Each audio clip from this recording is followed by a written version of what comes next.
사사기 19장입니다.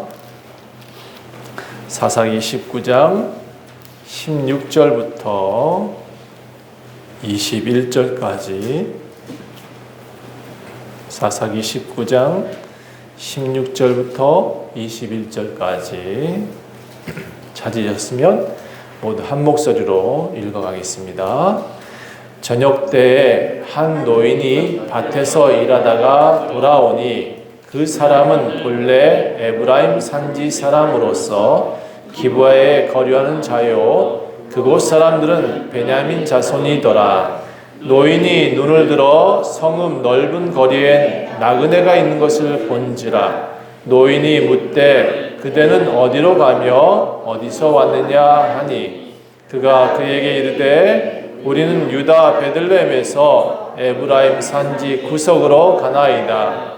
나는 그곳 사람으로서 유다 베들레헴에 갔다가 이제 여호와의 집으로 가는 집인데 나를 집으로 영접하는 사람이 없나이다.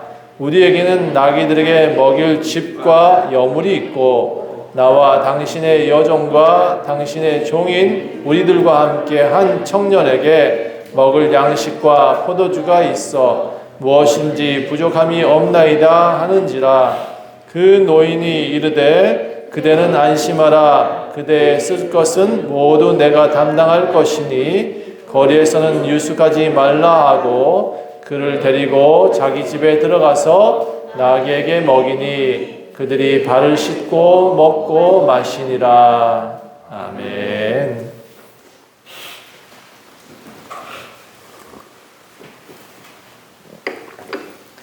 여러분 살면서 어떤 일이 있어도 하나님을 떠나지 마십시오. 어떤 순간에도 하나님을 떠나서는 안 됩니다. 세상이 많이 변하고 세상에 어떤 좋은 것들이 많다 할지라도 절대로 하나님을 떠나지 않고 그 손을 놓지 마시길 부탁드립니다. 왜 그러냐? 하나님을 떠나면 이건 말로 설명할 수 없는 고통이 따라오기 때문에 그렇습니다. 하나님께서는 사람을 지으셨을 때 행복하려고 지으셨어요. 행복하게 하시려고 지었어요. 그런데 제가 본 많은 사람들은요, 행복하는 요소들을 자꾸 스스로 무너뜨리고 있어요. 돈이 많은 사람은 행복할까요? 큰 아파트 살고 큰 차를 타면 행복할까요? 저는 잘 살고자 하는 사람들의 노력들을 지켜봅니다. 근데 잘 살고자 하는 사람들은 점점 이상하게 타락하는 길을 걷거나 또 열심히 살려고 노력하는데 부모는 열심히 살려고 하는데 그 자녀들은 그 부모의 기대와 다른 방향으로 살아가는 모습들을 자꾸 망가지는 모습들을 제가 보게 됩니다. 부모는 참 열심히 살아요. 새벽부터 나가서 일을 하고. 그런데 자녀들은 자꾸 삐뚤어지더라는 거죠. 그것은 제가 보니까 사람들이 추구해야 될 것이 충족되지 않기 때문에 일어나는 현상이에요. 뭔가 충족을 위해서 노력을 하고 있으나 추구하고 있으나 충족이 안 되는 거예요. 사람으로 태어났으면 하나님께서 바라시는 모습이 있어요. 그 모습으로 살아가야 되는데 여러분 자녀를 낳았으면 내가 바라는 아이의 상이 있잖아요. 그 상으로 애가 커가였으면 좋겠는데 그렇지 않다는 거예요. 자꾸 헛된 구름을 쫓아가요. 헛된 것들을 추구하고 살아요. 그러니까 모든 것이 어그러지는 겁니다. 원래 어떤 이들은 순리대로 살아야 된다라는 말을 많이 하죠. 농사꾼 농사일을 해야 된다라는 말을 해요. 저는 사실 그 말은 동의하지는 않아요. 농사꾼이 꼭 농사만 해야 될 일은 없다 생각을 해요. 뭔가 농사와 함께 다른 것을 추구하면서 살 필요는 있어요. 그러나 순리라는 게 있어요. 안 되는 것들을 되게 하려고 어거지로 끼워 맞추는 것은 이상하게 꼬여가는 겁니다. 가끔 제가 선생님들이나 의사들한테 부탁을 하는 경우가 있어요. 여러분 인성이 안 되면 메스를 잡지 마세요. 인성이 안 되면 분필을 잡지 마세요. 사람을 살려야 하는 사람들이 올바른 인성을 갖추어야 될 사람들이 갖추지 못했다면 사람을 죽이는 칼이 되기 때문에 그래요. 삐뚤어진 인성을 가진 사람은 사람을 살리기보다는 살인자가 될 가능성이 더 많습니다. 그래서 그런가 법관들과 이 똑똑한 의사들이 약간 사이코패스들이 많다 그래요. 학자들도 마찬가지예요. 글로서 사람들에게 감명을 줘야 되잖아요. 그런데 그들이 쓰는 글이 지식을 전달해야 되는데 독자나 제자들이 잘 모른다는 이유로 잘못된 사상을 집어넣는 거예요. 이게 정말 위험한 일입니다. 그래서 펜이 칼보다 무서워요. 펜을 들고 글을 쓸 수 있는 사람은 정말 사람을 정죄할 수 있거든요. 여러분 카톡을 하다 보면 또는 이제 SNS를 하다 보면 뭔가 남기는 그 글들로 인해서 연예인들이 죽어가는 거 보시죠. 그렇죠? 그리고 그 말로써 아니 짧은 글로써 계속해서 사람을 두들기면 그 사람은 병자가 될 수밖에 없다는 거예요.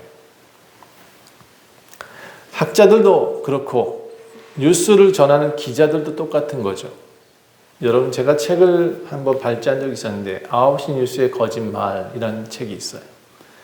그 책에는 우리가 듣고 보는 모든 것이 거짓일 수 있다라는 말을 쓰고 있어요. 뉴스가 사실이 아닌 무언가에 의한 쇠뇌 작업인 거죠. 그래서 좋은 것을 전하는 것이 아니라 나쁜 것을 전할 수도 있다는 겁니다. 저는 기자들이 쓴 뉴스는 잘 안 들으려고 해요.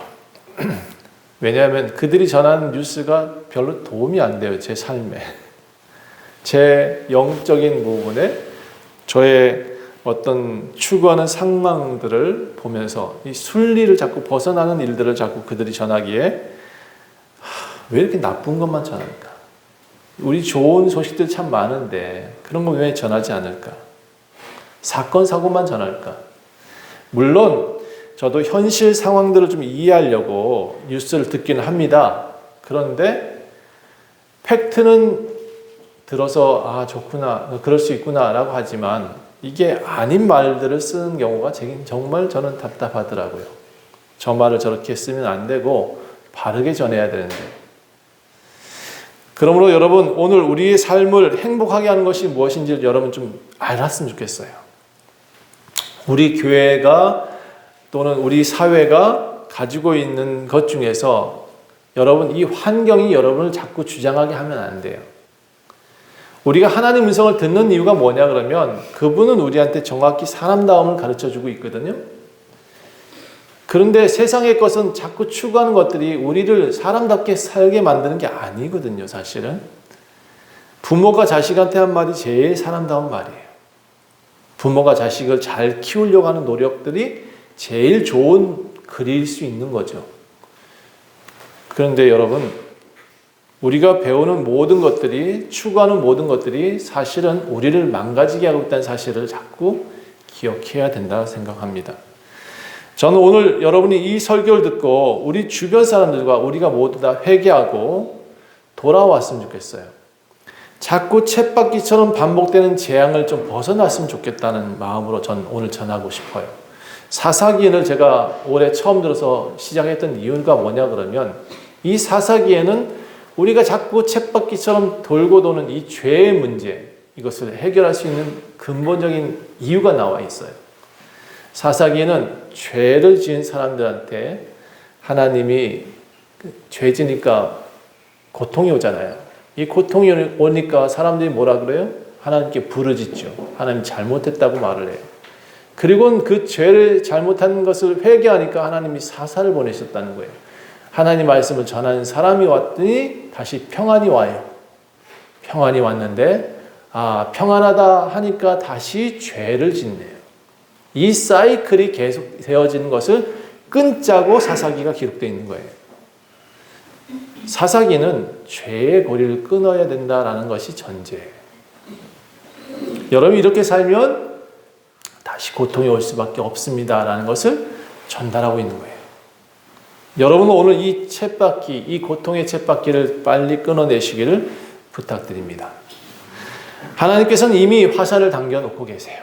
언제 멸망해도 이상하지 않고요. 언제 하나님 오셔도 예수님 오셔도 이상하지 않는 세상에 살고 있어요. 우리가 큰 사건이 터지면 말세다 이렇게 표현하잖아요. 아니에요. 평안할 때 마지막 때가 더 가까운 거예요. 우리가 지금 이상하지요. 이 세상 지금 어떤 일이 일어나도 이상하지 않은 세상이 되어버렸어요. 내일 멸망해도 이상하지 않는 거예요. 사실은. 여러분 저는 오늘 이 말씀이 사사기의 마지막 말씀이에요. 19장부터 21장까지 쫙 한 내용이에요. 그래서 제가 오늘 사사기를 완전히 마침을 하려고 해요. 여러분은 이 쳇바퀴를 이제 이 죄의 고리를 빨리 끊어내시기를 부탁해요. 이 죄의 고리를 끊어내지 않으면 어떤 결과가 나오느냐? 이게 오늘의 내용이에요. 이 죄의 결과를 끊어내지 않으면 여러분 결론부터 말하자면 동족 상잔이 일어난다. 전쟁이 일어나고 삶이 피폐해지고 끊임없이 이 죄의 고리에 묶여서 모든 세대가 망할 수밖에 없다는 것이 결론이에요. 여러분 한 명이라도 더 회개했으면 좋겠어요. 이 메시지를 듣고 한 명이라도 좀 더 하나님 앞에 엎드렸으면 좋겠어요. 그래서 하나님 앞에 엎드려서 더 이상 이 어둠에서 좀 벗어났으면 좋겠어요. 여러분 우리가 이 맑은 날인데 미세먼지가 그렇게 많다 그러잖아요. 그렇죠? 옛날에는 어딘지 미세먼지를 걱정했어요. 그렇죠? 요즘 미세먼지 걱정을 해야 되는 시대에 살고 있어요. 보이지는 않는데 우리 삶을 힘들게 하잖아요. 그렇죠? 악이 세상을 지배하려고 하는데 그걸 좀 내버려두면 안 될 것 같아요. 이 미세먼지도 우리 사람이 정화시킬 수 있다 그래요. 사람이 노력을 해야 된다는 거죠. 사람이 깨끗하게 할 수 있대요. 정말 행복하고자 한다 그러면 여러분 오늘 내용 중에서 꼭 기억해야 될 것, 세상 탓하지 말고 나를 바꾸라는 거예요. 내가 죄의 고리를 끊어내면서부터 시작을 할 수 있다는 거죠. 나를 바꾸면 내 안에서 고쳐지면 세상이 바뀌는 거예요. 내가 무언가를 시작하면 세상도 시작이 돼요.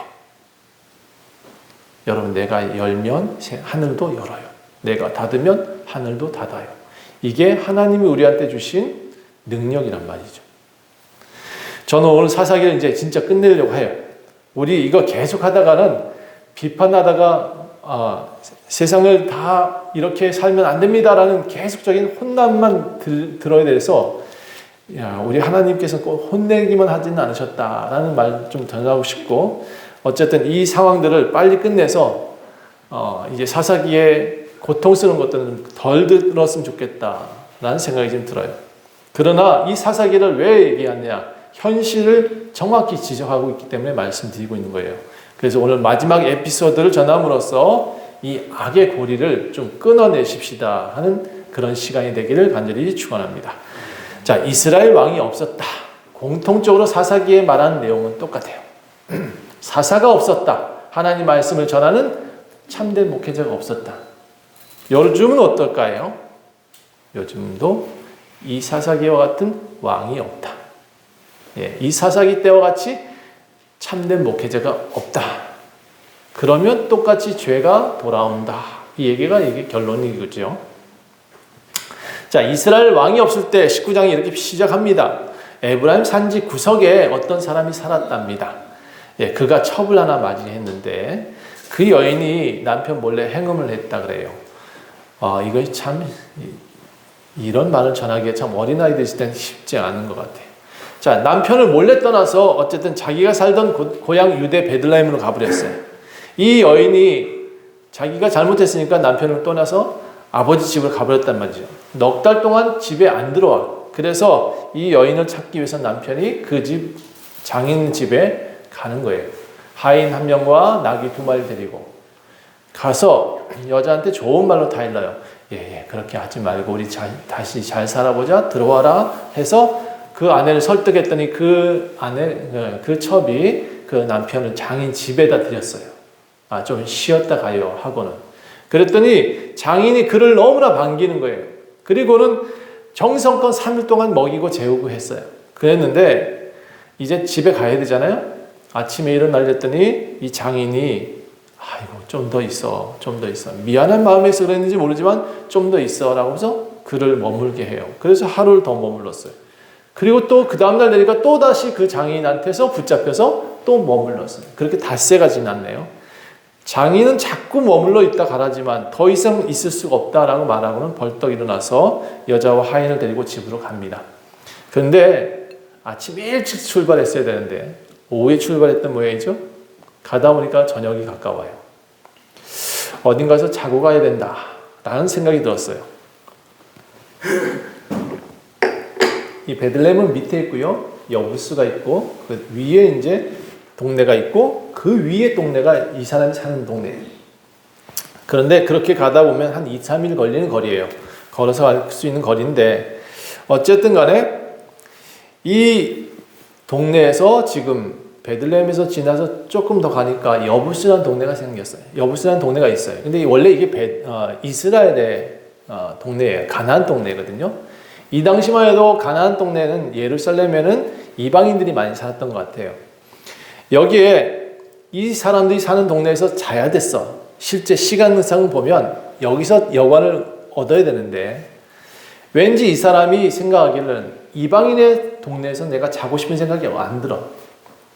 그래서 하인이 여기서 자야 됩니다 라는 말을 무시하고 아니야 더 가자. 우리가 사는 동네, 우리 민족이 사는 동네 조금만 더 가면 우리 민족이 사는 동네가 있어. 기브아라는 동네인데 그 동네에는 베냐민 족속들이 살고 있단다. 우리 족속이니까 우리가 마음 놓고 잘 수 있잖아. 조금만 더 가보자. 그래서 밤이 좀 깊었던 모양이에요. 가보니까 잘 곳이 없는 거예요. 아무도 우리를 반겨주질 않아요. 문을 열어주질 않아요. 그러다가 그 어떤 노인이 한 명 지나가다가 보니까 웬 사람이 지금 배회라고 있는 거예요. 뱅글뱅글 돌고 있어요. 그래서 안 되겠다. 저 사람을 우리 집에 드려야겠다라고 생각하고는 그 노인이 우리 집에 먹을 거 많으니까 와라. 오늘 본문의 내용이 그 내용이에요. 와, 우리 집에 자자. 그랬는데 그 모습을 그 동네 불량배들이 쳐다보고 있었대요.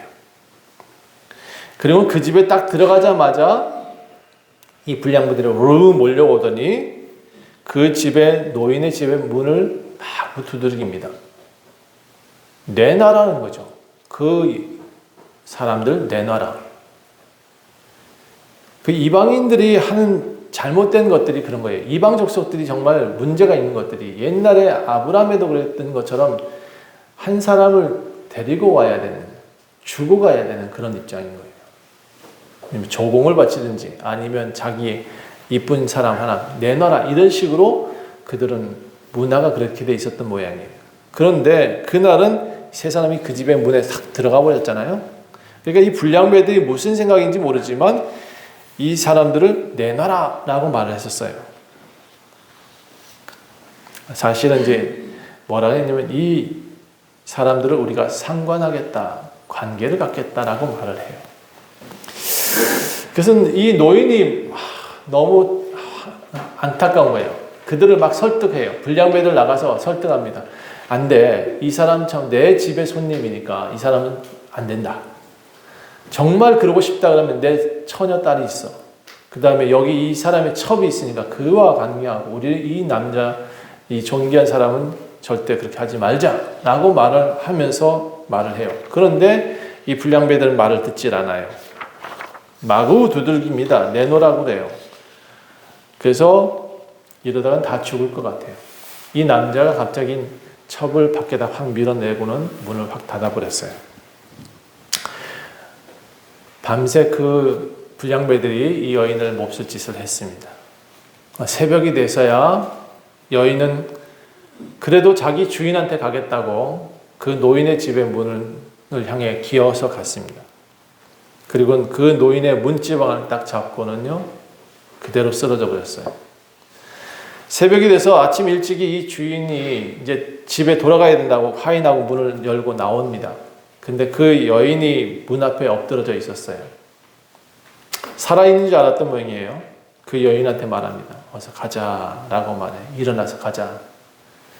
그런데 이 여인은 이미 죽어 있었습니다.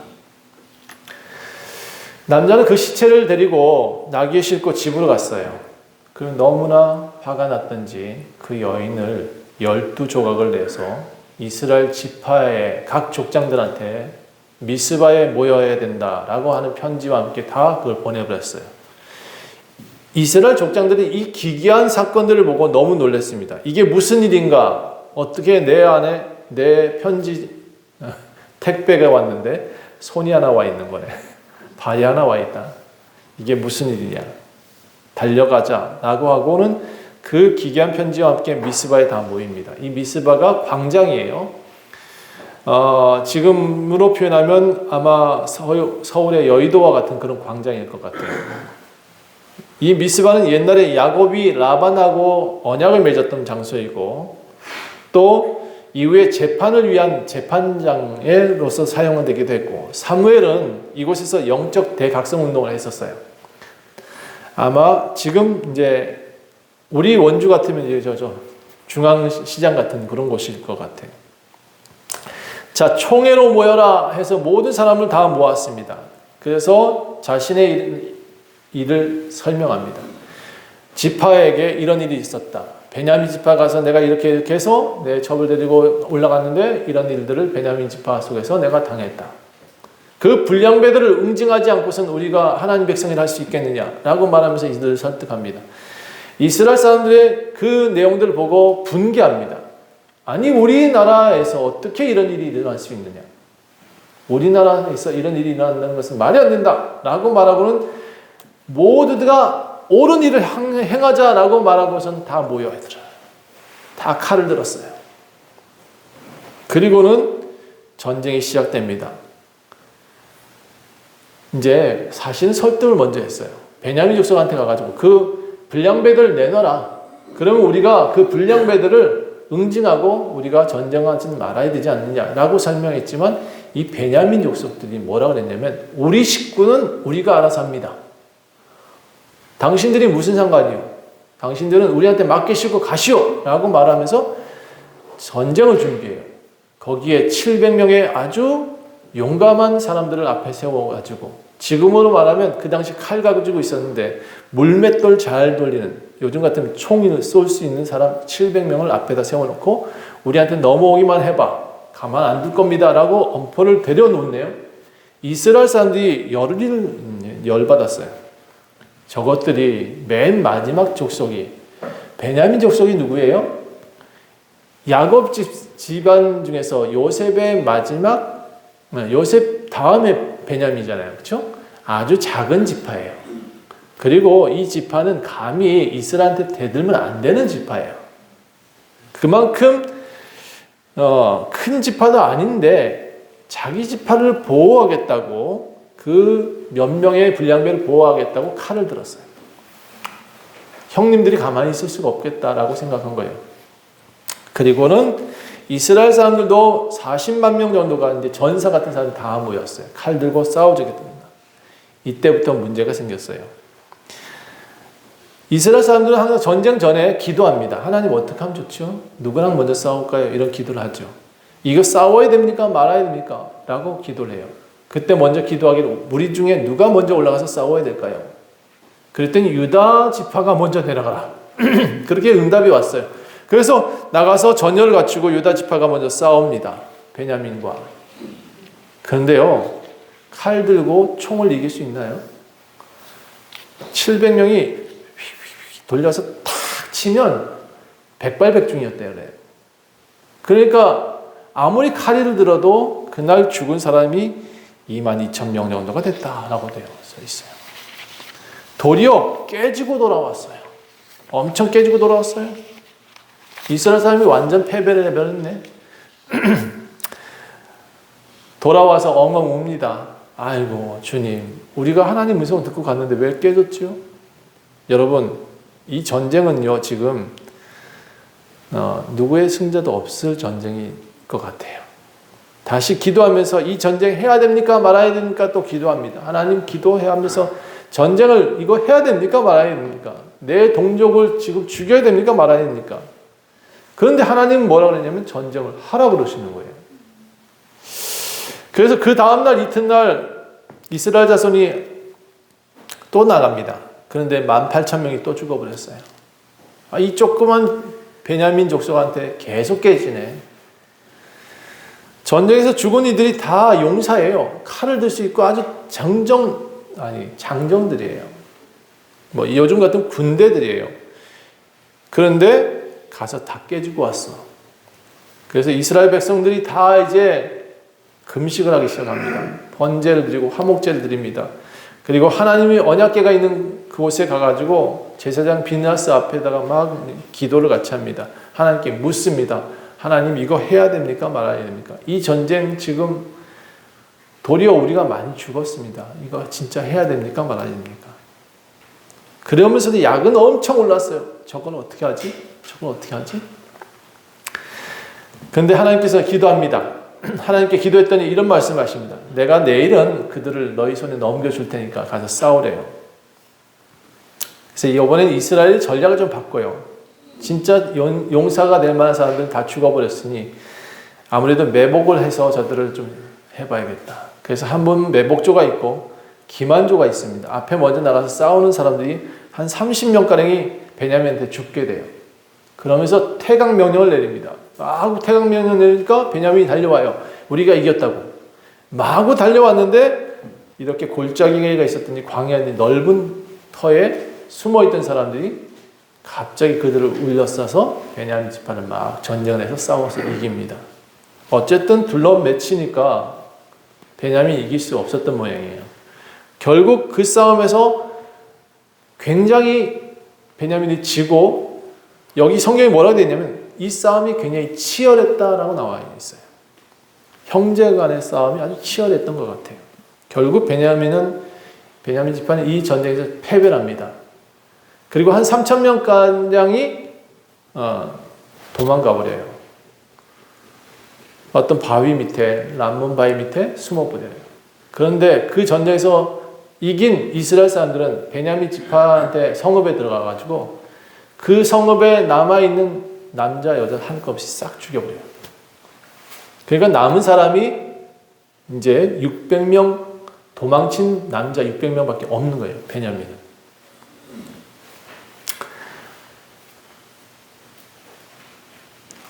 (600명도) 집에 못 돌아가요. 가면 죽으니까.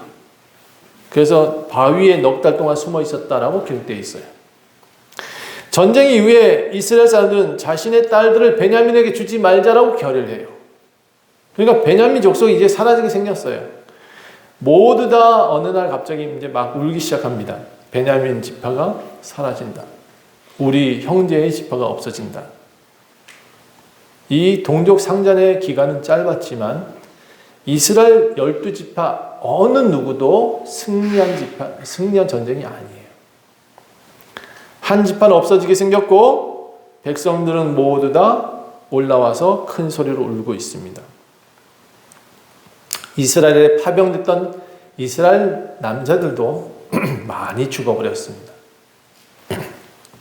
서로 죽이고 죽인 이 사건, 누가 승자일까요?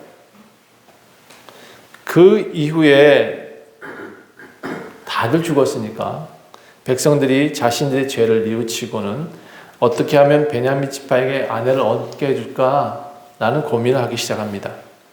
자신들의 자녀들은 절대 주지 않기로 결의했으니까 어떻게 하면 저들을 맹세를 지키면서 저들에게 자식들을 낳게 할 수 있는 지파를 지킬 수 있는 방법이 있을까 고민하다가 미스바에 올라오지 않았던 우리 이스라엘 사람들 중에 민족이 있다고?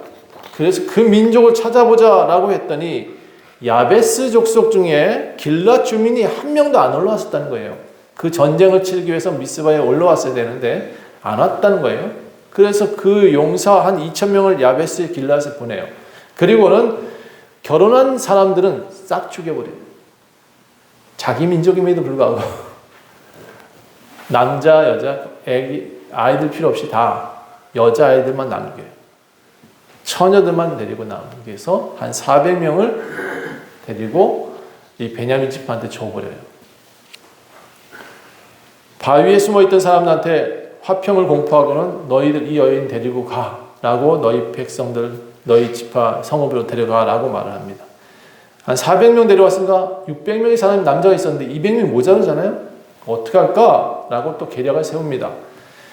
그 옆에 세겜 땅에 이방인 민족이긴 하지만 그들이 축제 때가 되면 포도원에 여자들이 나와서 춤을 춘다는 얘기를 들었어요. 그래서 200명한테 자, 그 축제 날 각기 한 명씩 춤추는 여자들 보쌈해서 집에 데려가. 그렇게 말합니다. 그 뒤에 그들이 그 여인들 쫓아가서 남자 부모들이 그를 왜 잡아갔냐라고 말하면 우리가 커버해 줄게. 이렇게 말을 했어요. 이스라엘 사람들이 우리가 배상하든지 뭐 어떻게 하든지 그들한테 갈 테니까 그날 어쨌든 보쌈은 해서 집에 데리고 가. 라고 말하고는 200명이 그렇게 여인들을 데리고 갑니다. 여러분, 한 남자의 첩과 불량배로 인해서 이 전쟁이 일어나는 거예요. 죽이고 죽인 사건이에요. 동족 상전이에요. 이스라엘 사람들 누구도 승리한 사건이 아니에요. 다 패전이에요. 여러분, 분명히 하나님이 올라가라 했으니까 올라갔잖아요. 그래서 싸웠잖아요. 그럼 이겼어야 되는 거 아닌가? 여러분, 왜 하나님은 그들을 거기에 올라가게 했을까요? 그 내용은 우리 첫 19장 1절에 나오죠. 그리고 마지막 절에도 나와요. 이스라엘의 왕이 없었으므로, 이스라엘의 목자가 없었으므로, 이스라엘의 사사가 없었으므로, 하나님 말씀을 제대로 전하는 이가 없었기 때문에. 그래서 이 전쟁을 허락하시는 거예요. 너네들 그렇게 하나님을 안 찾으면 이와 같이 된다는 걸 알려주기 위해서. 전쟁에는 승자가 없습니다. 전쟁하면 모두가 패자가 돼요. 현재 우크라이나와 러시아가 싸우고 있다잖아요. 그들은 왜 싸우고 있을까요? 그들은 같은 동슬라브 어족입니다. 같은 어족이에요. 러시아어나 우크라이나어나 비슷해요. 유럽하고 언어가 좀 달라요. 체계가. 둘은 어떻게 보면 우리나라의 북한하고 남한과 비슷해요. 우크라이나는 러시아의 약간의 사투리와 비슷한 것 같아요.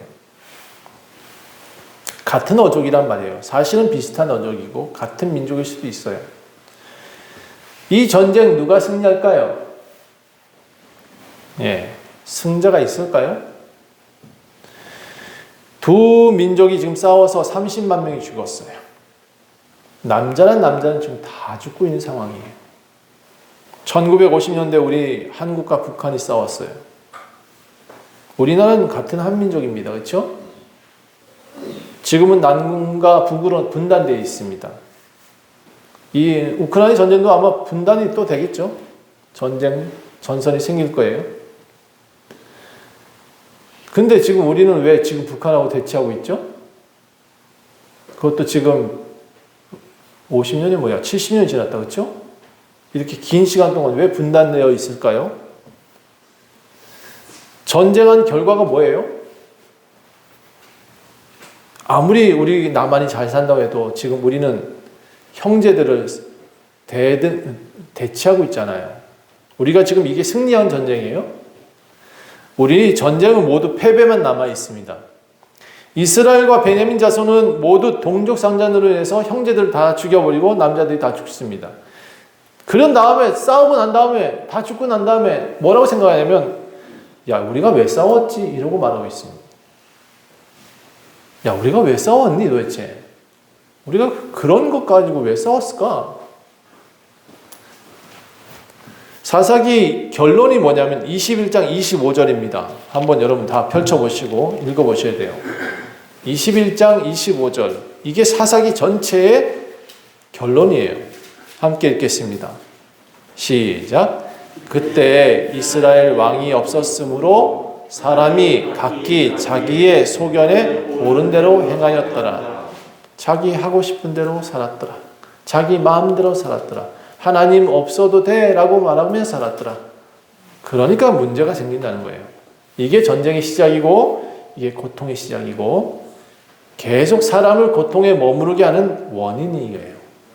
내 마음대로 사는 것이 나에게 고통을 주는 것을 아셔야 돼요. 하나님을 믿지 않고 자기 옳은 대로 행하고자 하는 삶, 이것이 전쟁을 만들어요. 이것이 우리 삶을 피폐하게 만드는 거예요. 하나님 뜻을 어떻게든 지키지 않으려고 하는 사람들, 자기 옳은 대로 살고자 하는 사람들, 인간의 욕망이 최고야 라고 말하는 사람들은 여러분 아무리 잘 산다고 해도, 아무리 좋은 집에 산다 해도 그 사람의 속사람은 피폐해져 있다는 거예요. 이 피폐함이 우리를 계속해서 죄로 몰고 갑니다. 이 피폐함이 질서를 무너뜨리고 있는 거예요. 하나님의 법에 따라서 살아야 될 사람들은 하나님이 원하신 삶을, 아니 적어도 법이 없어도 좋아, 하나님이 사람을 어떻게 만들었어요? 행복하도록 만들었다고. 지키도록, 하나님과 함께 살아가도록 만들었어요. 그런데 부모를 떠나서 내 마음대로 살겠다라고 말하는 거와 똑같은 거예요. 자식이 성장했으니까 부모 필요 없어라고 내팽개를 치는 거예요. 이렇게 되니까 관계가 문제가 되는 거예요. 이 관계가 문제가 되면서 계속 우리는 앞에 장애물이 생긴다는 거예요. 이 장애물들을 빨리 걷어낼 수 있는 방법은 관계를 회복하는 거예요. 하나님이 말씀하신 대로 살면 우리는 이것을 순리라고 표현하고 싶어요. 저는 기독교의 순리는 하나님과 관계가 회복되면 순리가 회복된다라고 생각되어져요. 그래야 우리는 하나님 안에 살고 하나님 안에 살아야 우리가 사람답게 사는 거예요. 30만 명이 죽었는데 우크라이나, 러시아 언제 끝날까요? 저 전쟁이. 나중에 보면 이거 우리 왜 전쟁했지라고 할 수밖에 없어요. 푸틴, 걔가 진짜 이상한 사람이긴 해요. 그렇죠? 악의 화신일지도 몰라. 마귀일지도 몰라. 그 사람 말을 왜 듣는 거예요, 도대체 러시아는? 나중에 싸우고 난 다음에 이런 생각할 거예요. 우리가 왜 쟤들하고 싸웠을까? 우리가 전쟁 안 했으면 너무나 행복했을 텐데. 이러고 있을 거라고요. 우리나라 양분되어 있습니다. 이쪽이 옳다 저쪽이 옳다라고 맨날 싸워요. 분명히 말씀드리지만 양쪽 다 옳지 않으니까 싸우는 거예요. 누구 하나 바르게 지금 가고 있으면 싸울 일이 없죠. 우리나라 지금 왜 지금 이렇게 또 싸우고 있느냐? 보세요. 하나님 앞에 엎드리지 않았기 때문에 지금 싸우는 거예요. 서로 싸우게 그냥 두시는 거예요. 하나님 앞에 엎드리지 않잖아요. 많은 이들이 지금 다 교회 안 나오잖아요. 이단에 빠져 있잖아요.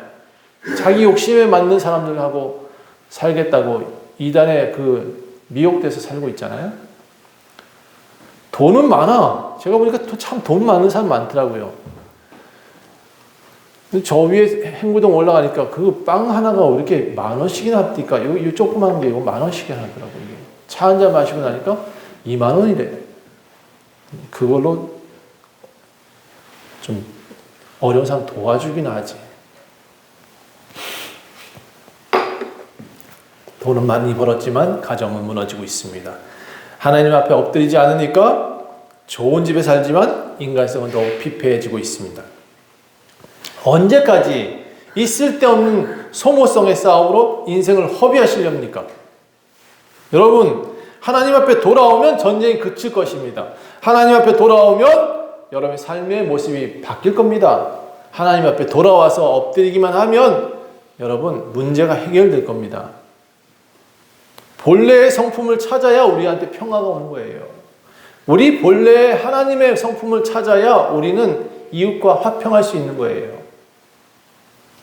그러니까 여러분, 기독교인 이 사실을 안 여러분, 좋은 목회자가 인도하고 있는 그런 나라에 사시는 여러분들이 먼저 잘 돼야 돼요. 여러분이 본이 되셔야 되고 여러분이 이 땅에서 열쇠가 되셔야 돼요. 여러분이 세상을 바꿀 수 있는 존재들인 거예요. 아이고 내가 힘이 없는데 뭐 기도는 힘이 있어서 세상을 바꿨나요? 네? 그 사람은 자기가 키도 작고 힘도 약한 사람이 겨우 먹고 살려고 그것에 가서 그거 몰래 타작한 사람이 기도원 아닙니까? 사사기에 나와 있는 사람들이, 이 사사들이 다 힘이 있어서 나가서 전쟁했나요? 하나님이 다 이겨주시잖아요. 하나님 앞에 나아가기만 하면 세상의 모든 문제를 해결해 주시잖아요. 하나님이 먼저 해야 돼요. 우선순위를 분명히 하셔야 돼요. 돈의 가치보다 생명의 가치를 중요하게 여기시고 이기적인 삶보다는 가치 있는 삶을 선택하셔야 돼요.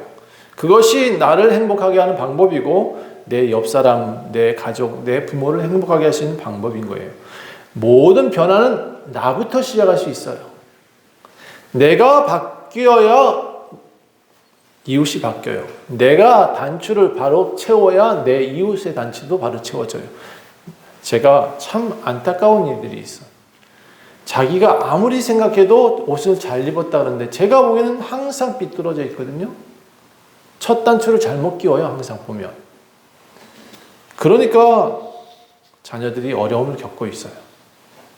여러분, 나를 바꿔야 이웃이 바뀌는 거예요. 나를 바꿔야 세상이 바뀌는 거예요. 내가 먼저 하나님 앞에 나아갈 때 그때가 세상의 변화가 되는 시작점이에요. 따라합시다. 나는 세상을 바꾸는 시작입니다. 내가 시작이에요. 여러분, 오늘 사사기의 모든 내용들이 맞춰졌습니다. 이스라엘 왕이 없으므로 이것도 핑계예요. 이제 내가 사사가 되셔야 돼요. 내가 정확히 하나님의 말씀 들었잖아요. 내가 세상의 고통을 끊는 방법을 정확히 알게 되셨잖아요. 여러분 지금 주변에 얼마나 많은 사람이 고통받고 있습니까? 저는 요즘 여기서 이제 좀 쉼이 있어서 문을 열고 밖을 쳐다보고 있어요. 사람들이 한 명이라도 대화할 수 있을까 하고. 근데 지나다니는 사람들 보세요. 그들한테 행복이 보이던가요? 그들 눈에 정말 살아있는 생기가 보이던가요? 저는 생기가 안 보여요.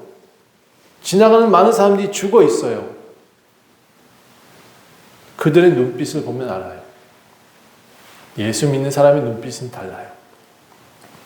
피곤하고 힘들어. 그래도 예수 믿는 사람은 눈에는 생기가 보여요.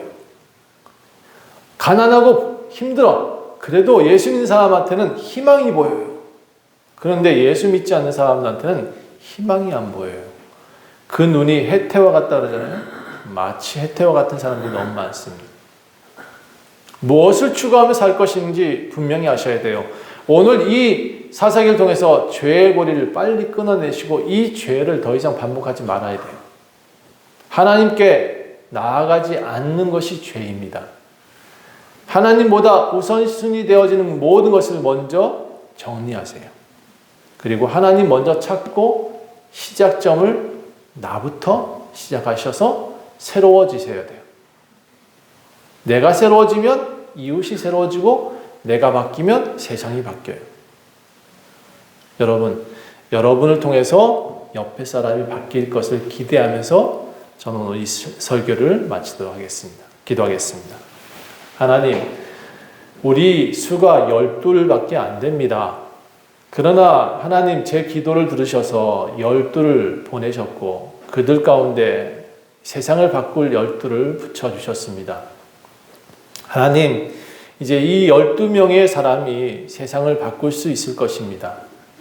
먼저 본인이 바뀌어야 되겠고, 하나님, 이 삶이 하나님께 더 나아가야 되겠고, 하나님 안에서 승리하고 행복한 삶을 살 수 있어야 되겠습니다. 하나님, 그렇기에 원주 좋은 교회 성도들을 축복하여 주시옵소서.